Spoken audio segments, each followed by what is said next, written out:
Sekarang kan aku kerja ya di luar, di Taiwan. Terus? Udah 2 tahun. Terus cita-cita sih kesini mau apa ya, ngebahagiain orang tua, ngebahagiain anak. Aku kan single parent nih, Miss. Terus? Qadarullah banget, dari setahun yang lalu ibu aku kanker. Kanker payudara. Pengobatan, udah ngejalanin pengobatan. Terus pas lebaran kemarin kan dia udah baikan tuh. Udah alhamdulillah, udah bisa kemana-mana sendiri, ngapa-ngapain sendiri. Tapi itu posisinya harusnya kemonya masih lanjut, cuma dia berhenti. Berhenti itu nggak bilang sama saya, juga nggak bilang sama adik saya ya. Terus ternyata malah itu jadi kankernya itu menyebar ke paru-paru. Akhirnya sekarang kan berobat lagi dari awal. Berobat lagi dari awal, tapi mungkin karena udah lebih parah, jadi kondisinya ngedrop gitu loh, Miss. Jadi kayak kurang, nggak kayak sebelumnya masih kuat gitu. Sekarang tuh kayak apa ya, Miss? Nggak kuat, terus dia tambah terus, ngeluh terus, sampai aku tuh udah ngasih dia, tadinya tuh aku udah bayar orang buat jagain ya kan. Udah ganti orang, udah 3 kali ganti orang. Karena ibu, ya namanya orang tua sakit, rewel gitulah ya. Rewel banget. Rewel, nggak mau ngedengerin, semaunya sendiri, jadi nggak pada betah. Bahan jadi di rumah nggak ada yang ngurusin kan. Di rumah itu cuma sama anak saya yang baru SMP, baru umur 12 tahun. Nah, itu tuh masalahnya kan apa ya, tadinya anak saya sih masih oke-oke aja ya, maksudnya masih mau, tapi lama-lama namanya terus dia lama-lama tuh kayak apa ya, anak saya tuh kayak kena mental lah, yang orang tua-tua kayak kita gini, yang gede-gede kayak gini aja ngerawat lansia tuh capek kan pikirannya kan, apalagi itu lansia yang sakit kronis kan. Anakku tuh kayak apa ya, dia tuh kayak pernah tuh ngecat gini, aduh gimana ya mak, aku kok kadang ketawa sendiri, kadang nangis, dia bilang gitu kan. Aku kan jadi kayak ngerasa apa ya, gimana ya caranya biar ibu saya ya sehat tapi anak saya juga selamat gitu loh, Miss. Maksudnya anak saya mentalnya juga jangan sampai kena lah ya, kalau ngurusin orang tua kayak gitu kan kayaknya susah deh. Kayaknya anak saya mentalnya nggak kuat juga kan lama-lama, tapi saya cari orang juga nggak ada yang mau ngerawat kan. Kalau saya udah cari panti jompo, cuma juga nggak ada yang bisa nerima, soalnya dia kanker kan, dia punya penyakit bawaan, jadinya nggak bisa tuh. Enaknya gimana ya, Miss? Nggak ada orang mau karena gajinya kecil, atau nggak ada orang mau karena dia cerewet? Karena dua hal yang berbeda, sayang. Secerewet-cerewetnya orang kalau gajinya besar, berapa kamu ngasih gaji? Itu aku sehari kasih 150 loh, Miss. Kenapa nggak 1 bulan gitu? 1 hari 150 mahal loh termasuknya. Iya, itu aku juga udah mikir loh, itu udah termasuk mahal loh itu 150. Jadi sebulan itu 4,5. Soalnya kan dia gonta-ganti orang ya, Miss. Jadi itu sebulan tuh nggak ada yang betah kan ya. Tadinya kan waktu dari awal pertama dia kanker itu kan, maksudnya aku kasih harian, cuma kan ngedrop ke rumah sakit itu kan. Ngedrop ke rumah sakit, nemenin kemo, nemenin kontrol gitu kan. Terus aku kasih yang di rumah, aku coba yang seharian full 24 jam. Tapi yang nggak kuat, cuma kuat 9 hari, 2 minggu gitu doang. Jadi itu terus masalahnya ibuku tuh juga kayak, aduh aku pengen mati aja. Dia tuh udah nyoba bunuh diri juga kan, soalnya aku tuh kasihan sama anakku, tapi aku juga kasihan sama ibuku gitu loh. Maksudnya anakku yang umur segitu suruh ngadepin orang tua yang pengennya tuh kayak pengen mati gitu loh, Miss. Iya, berarti Kalau ibumu di kena mental itu. Iya, ibuku sendiri kena mental, anakku juga jadi kena mental juga. Nah, akunya juga kalau aku pulang aku rawat sendiri, nggak ada yang cari uang. Sedangkan dia itu, Butuh ibuku uang. tuh sehari butuh uang. Dia butuhnya pampers, dia butuhnya oksigen, nggak bisa lepas dari oksigen. Jadinya tuh kalau aku pulang gimana, nggak pulang gimana. Oke. Daerah mana sih kamu? Daerah Boyolali, pengennya tuh aku tuh udah nyoba nyari panti. Kalau bayar sih ya nggak apa-apa ya. Kan diusahakan, yang penting ibuku ada yang ngerawat, apa anakku juga bisa. Maksudnya dia kan udah mandiri, maksudnya dia nggak usah ngadepin ibuku yang kayak gitu loh, Miss. Iya nggak sih? Iya, paham. Yang paling aman sih kayaknya kayak gitu. Kalau aku biarin di rumah tuh kayaknya ibuku tuh lama-lama ya mengkhawatirkan. Aku tuh ya, apa ya? Maksudnya aku mikir ibuku juga mikir anakku gitu loh, biar dua-duanya selamat. Mm. Jadi bingung, nggak tahu seperti apa dan bagaimana. Iya, kalau ini beneran bingung soalnya udah setahun lebih kayak gini kan. Kalau ini tuh udah bener-bener yang buat ngejagain ibuku tuh udah nggak ada yang mau gitu loh, masalahnya kan. Karena ibumu rewel banget mungkin. Maksudnya kayak gini lah, Miss. Aku juga sadar diri ya, kayak kalau kita lagi sakit kecil lah, asam lambung gitu, kalau lagi kumat kan, wah sakitnya tuh kayak apa, itu baru asam lambung ya, Miss.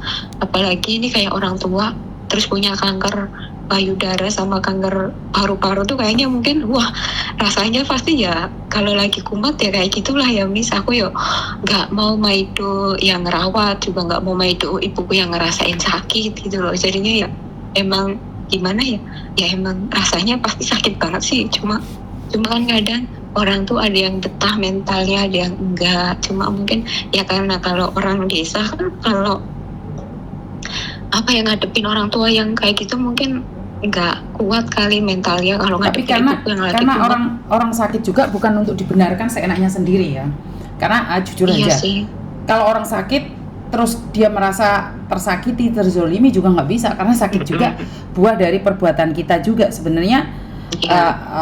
Karena ini yang terjadi sama saya, Mbak ya. Sebenarnya jujur nih, karena saya pernah merasakan sakit ya, dan hari itu saya kayak kecewa banget, marah banget dengan keadaan. Nah habis itu saya langsung ada nih, tiba-tiba ada orang yang negur saya, "Lekempa apa ya? Sombong sekali kamu itu lagi sakit, bukannya mendekatkan sama Tuhan malah jahat banget." Ini kata-kata yang pernah saya nampar ke saya, kena banget di muka saya. Kenapa? Bener-bener hari itu aku ketampar banget. Jadi sakit itu banyak doa, jangan mengeluh, jangan marah sama keadaan. Nah itu saya. Iya bener. Oh iya ya. Jadi kita yang jaga kamu, kita yang sehat bisa stres gila sama kayak kamu. Aku terenung dan diam, dan saya bilang, Tuhan benar juga ini orang ngomong ya. Jadi bukan berarti orang sakit terus saya nanya sendiri sama orang sehat, juga nggak boleh. Karena sakit itu buah dari kita, atau Tuhan sedang menguji kita. Bukan berarti kita membenarkan orang sakit terus maki-maki orang, marah, terus benci sama orang, terus suruh merasakan sakitnya, ya enggak gitu. Tapi kan tentunya kita nggak berani nih kalau orang sendiri yang ngomong. Kalau keluarga sendiri yang ngomong nggak berani. Ini pun bukan orang keluargaku loh. Ini juga orang luar yang nampar saya dengan kata-kata. Jadi saya pernah kena tamparan itu. Kamu sakit? Aku sih udah bilang. Terus? Enggak, aku sih udah bilang sama dia juga udah diomelin juga. Sebenarnya semua cara udah dilakuin, Miss. Sampai diomelin, udah dikasih tahu. Ini benar, mungkin ini juga buah perbuatan apa yang udah pernah kita lakuin di masa lalu, ya kan, Miss? Betul. Ini buat pelajaran kita semua. Mungkin cerita ibuku juga buat pelajaran buat orang-orang yang dengar. Dulu waktu muda, ibuku tuh kan punya 2 anak nih, aku sama adikku. Dulu itu dia itu apa ya? Ini bukan buat nyebar aib ya, buat kita berbagi aja, buat pelajaran. Buat dulu ibuku waktu muda itu mungkin cari kesenangannya sendiri kali ya. Dia ninggalin bapak saya, terus dia pergi sama laki-laki lain, ya kan? Dan laki-laki itu adalah suami orang. Aduh. Hidup bertahun-tahun sama suami orang yang jelas-jelas kita ibuku jelas-jelas nyakitin perasaan istrinya dong, ya enggak? Karena waktu itu posisinya masih kecil ya, aku sama adekku kan anak kecil nggak bisa apa-apa lah ya waktu Betul. dulu. Waktu akhirnya aku udah gede, udah ngerti itu, aku suruh aku suruh putus hubungan lah, maksudnya udah nggak usah berhubungan lagi sama dia. Mau gimana pun karma itu ada, bener nggak Miss? Betul. Nah inilah Karma. kenapa saya bilang Inilah. semoga ibumu dengan begini semakin diringankan bebannya sakit ya. Karena gini, karena itu ilmu juga, share buat teman-teman yang nggak percaya bahwa ngerusak rumah tangga orang, menyakiti hati orang itu ada bayarannya. Benar. Ada. Percaya Benar kamu itu. sekarang? Benar nggak Dok? Pasti suatu saat itu mau nggak mau itu pasti nerima akibatnya, nerima apa yang udah kita tanam sebelumnya itu pasti ada, nggak mungkin enggak. Itu setelah buku mungkin sama selingkuhannya itu setelah berapa tahun ya Miss? 15-an tahun kali ya. Baru nerima sekarang, dia baru ngerasain sekarang rasanya. Setelah 15 tahun merusak rumah tangga orang, baru sekarang ngerasain. Setelah 15 tahun berhubungan sama suami orang, terus mungkin 2 tahunan yang lalu aku akhirnya udah nggak usah berhubungan karena aku juga udah ngelabrak sama laki-laki itu tuh. Dia tuh pengen tetap sama ibuku juga sama istrinya. Aku bilang gini kan sama laki-lakinya, kamu itu nggak punya kemampuan buat ngurus 2 istri, ya kan? Ibuku dinikah siri katanya Miss, cuma aku nggak tahu ya, cuma sekedar keterangan dari mereka. Ibuku itu cuma dinikah siri, tapi dia nggak mencukupi, nggak memenuhi kebutuhan ibuku. Cuma dia tinggal di rumah aku, di rumah orang tuaku. Jadi dia jadi beban aku juga nih, kan aku nggak terima dong ya. Nah sebentar Dok. Teman-teman, jangan salahkan anak jika tiba-tiba orang tua ditaruh di panti asuhan.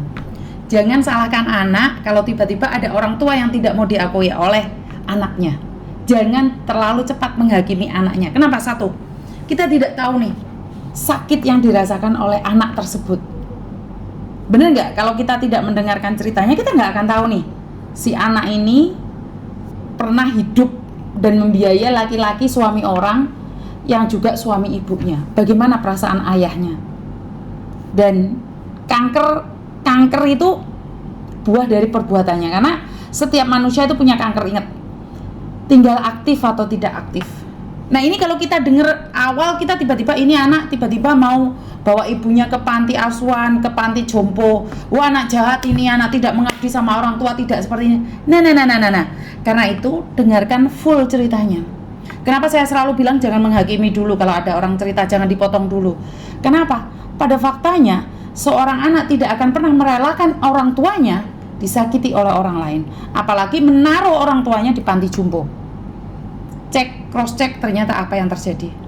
Anak ini waktu kecil pernah tersakiti 15 tahun yang lalu. Ibunya selalu bahagia dengan suami orang. Sementara hujatan dan makian itu pasti ngena di keturunannya. Saya tidak percaya dengan kata-kata bahwa anak pelakor suatu saat keturunannya juga ada pelakor. Tetapi ini kan bukan anak pelakor, dia kan menikah duluan, punya anak keturunan, baru ibunya mencari yang lainnya. Akhirnya ibunya sendiri yang kena kanker. Dan sekarang dia selalu pingin mati. Ya enggak dong, Tuhan kasih dia cara, Tuhan kasih dia tahu bahwa jawabannya bukan mati. Jawabannya ya ini, disiksa selama hidup. Disiksa selama hidup. Bagaimana? Karma kita sendiri, perbuatan kita sendiri. Mungkin kita nggak tahu, tapi Tuhan kasih tahu. Dan satu lagi ya teman-teman ya. Saya itu pernah memulangkan jenazah. Saya tidak tahu masa lalunya, saya tidak ngerti apa yang terjadi dalam hidupnya. Saya tidak kenal dia, satu hal. Saya tidak tahu siapa dia. Tetapi Tuhan kasih saya lihat saat pemakaman jenazahnya. Air ngelomber-ngelomber di pemakaman. Jenazah tidak bisa dimakamkan dalam tanah. Kurang panjang, kurang lebar, kurang panjang, kurang lebar. Tetapi saya bukan ingin menceritakan aib jenazah ya, tapi ini pada faktanya. Selama kita hidup kita tidak mengenali dia, tapi saat dia mati, meninggal dunia, kebetulan kita menjadi saksi hidup orang-orang jahat, tetapi kita tidak tahu mana satu kejahatan yang ditunjukkan pada kita. Karena itu ada loh yang orang itu jalannya menuju jenazah untuk dipulangkan itu dipersulit. Bukan orang-orang yang hidup yang jahat.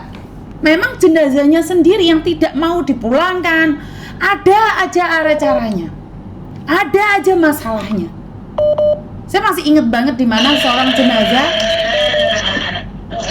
jenazah tidak bisa dimakamkan, sudah diambil tanahnya, udah banyak tanahnya tapi nggak bisa, lubangnya tetap tertimbun tanah. Boleh percaya, boleh tidak, ini fakta.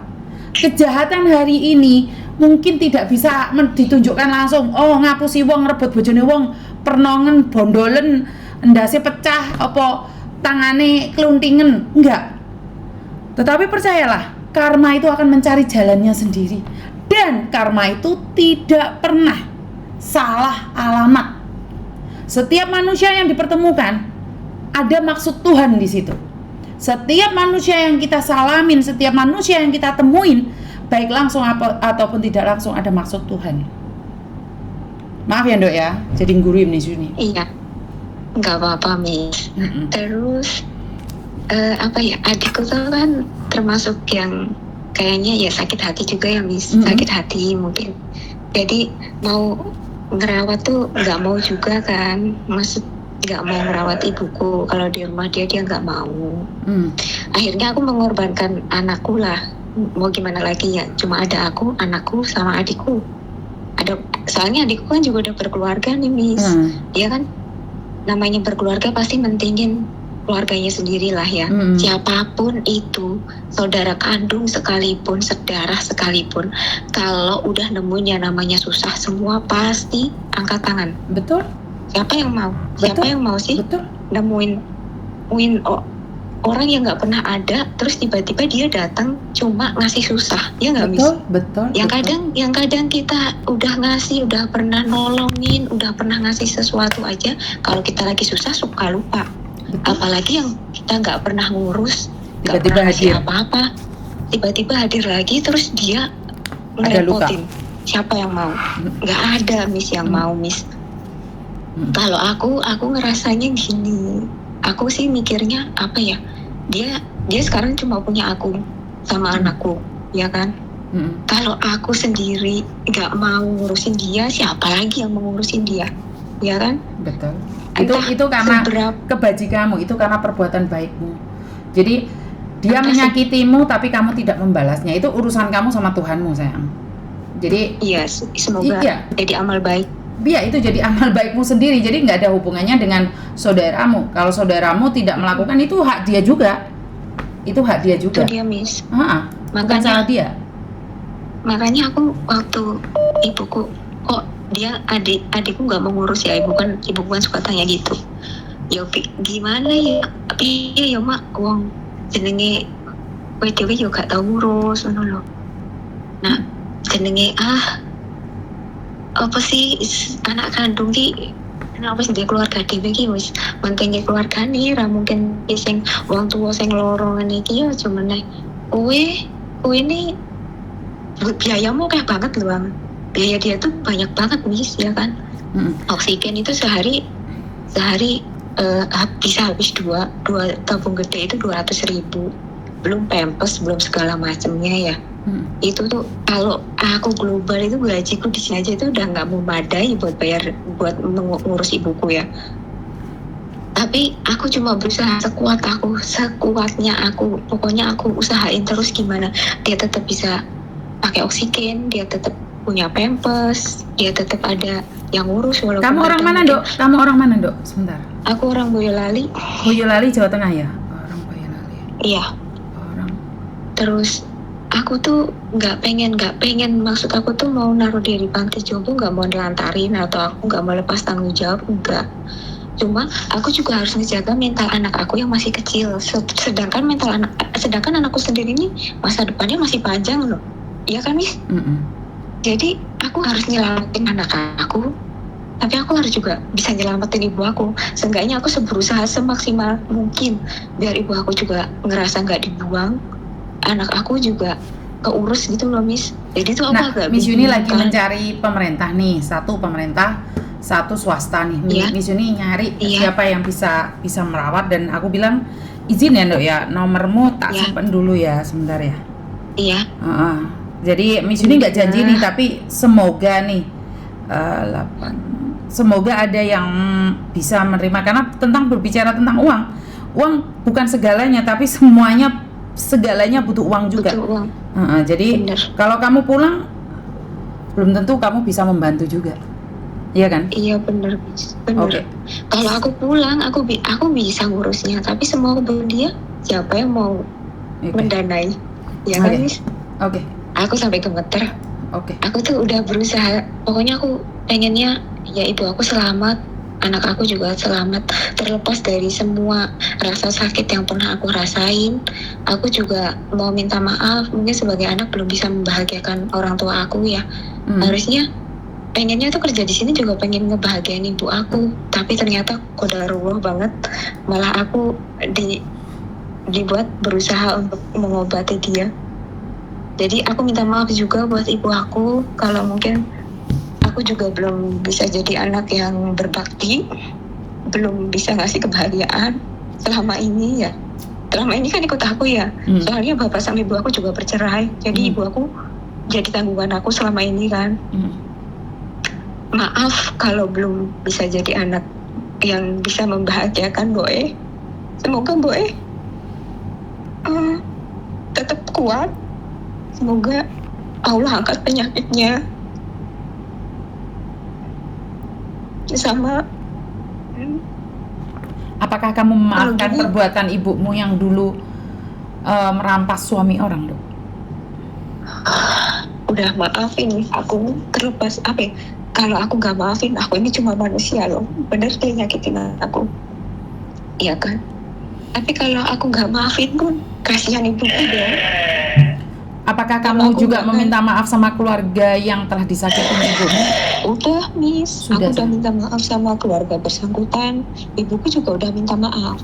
Aku udah bilang sama ibu, sakit ini sakitnya yang lebih parah. Aku udah bilang, coba minta maaf sama semua orang yang pernah Boy sakitin ya. Soalnya mau nggak mau, bener atau enggak tuh, ini tetap ada hubungannya. Betul. Tetap apapun yang terjadi sekarang itu tetap karena apa yang pernah kamu perbuat di masa lalu, jadi harus minta maaf. Udah minta maaf, Miss. Tapi ya mungkin emang ini jalannya masih kayak begini ya. Mungkin 15 tahun dia pesta di atas penderitaan wanita lain. Penderitaan orang. Betul. Iya, itu bener-bener sakit lah, Miss. Gimana nggak sakit sih? Aku juga, maksudnya dulu tuh udah aku kasih tahu, cuma masih ngeyel kali ya. Belum mau pisah. Waktu terus aku mau berangkat ke Taiwan, aku bilang gini, kalau mau aku urusin, nggak usah berhubungan sama dia, aku gitu kan. Kalau masih berhubungan sama dia, ya dia yang nanggung. Aku nggak mau nanggung, nggak mau ngurusin. Pinter. Akhirnya mereka benar-benar putus hubungan. Cuma ya ini sekarang karmanya dimulai. Karma dimulai. Apa yang dia perbuat dulu, akhirnya sekarang mulai diterima, mulai dia rasakan. Oke. Sedih banget, tapi semoga dengan ini banyak doa dari teman-temanmu, semoga penyakit ibumu diringankan. Kita tidak berani ya mengatakan apapun, semoga diringankan dengan cara apa, ada orang yang memerawatnya. Sekarang saya sedang menghubungi pemerintah Indonesia yang ada di Jawa Tengah, semoga merespon dengan cepat. Jika memang iya, saya akan menghubungi Muna. Alhamdulillah. Makasih ya, Miss. Makasih banget. Siap. Terima kasih ya sayang ya. Iya, semangat. Assalamualaikum. Semangat. Aku minta KTP-mu ya nak ya. Aku minta KTP-mu, KTP ibumu, dan surat-surat kankernya itu. Nanti saya coba akan usahakan untuk berbicara. Iya, terima kasih banyak, Miss. Yo, I love you sayang. I love you. Semangat terus ya. Assalamualaikum. Iya, semangat Miss. Yo, assalamualaikum. Bye bye. Karma ibunya. Seorang anak menyaksikan ibunya sebagai pelakor. Seorang anak melihat perkembangan hidupnya bersama seorang ibu yang menikmati kebahagiaan di atas penderitaan wanita lain. Dan kini anak ini sudah dewasa, anak ini sudah bisa bekerja di negeri orang. Semoga ini karma baik buat dia, karena walaupun ibunya saat ini sedang menderita sakit kanker yang parah, bahkan setiap harinya butuh oksigen. Nah teman-teman, bagi kalian yang saat ini bernafas tanpa oksigen, tanpa bayar gratis dari Tuhan, lihat berapa biaya untuk oksigen 2 tabung aja, 250.000, 150.000. Teman-teman, oksigen dalam tabung itu bayar. Bagaimana kita menghirup udara yang begitu luas, besar, hebat ini gratis dari Tuhan. Karena kita tidak memiliki penyakit apapun. Ini udara nih. Ini semuanya punya Tuhan dan gratis. Syukur apa yang kalian kurangi? Hah? Rasa syukur apa yang belum kalian ucapkan pada Tuhan? Terima kasih seperti apa yang belum kalian ucapkan? Sering-sering mengucapkan rasa syukur kepada Tuhan. Karena ternyata oksigen itu mahal banget. 1 tabung harganya berapa ratus, 1 tabung berapa ratus. Satu syaratnya, jangan sampai jangan sampai menjadi pelakor. Halo. Halo, selamat siang, selamat sore. Iya. Selamat sore, Miss. Selamat sore, kenapa sih?